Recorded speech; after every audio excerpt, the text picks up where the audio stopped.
Predstavte si, že ste v pozícii vedúceho zamestnanca a prichádzajú za vami ľudia, ktorých vy vediete a prichádzajú za vami s problémami, s úlohami, na ktoré oni nevidia riešenie, prichádzajú za vami s frustráciou, beznádejou, stratou motivácie a očakávajú, že po konverzácii s vami bude niečo inak.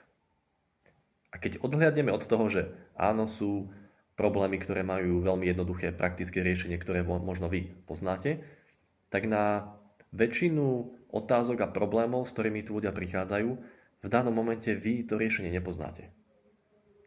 A práve preto môžu byť tieto rozhovory prežívané ako náročné, obzvlášť keď ich máte možno niekoľkokrát za deň a opakujú sa pravidelne.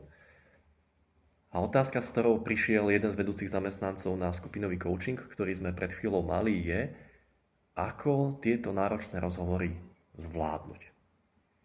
A práve o tom je video, ktoré je už teraz súčasťou membershipu.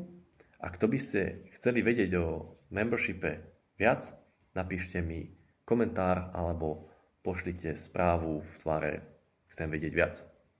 Ahojte.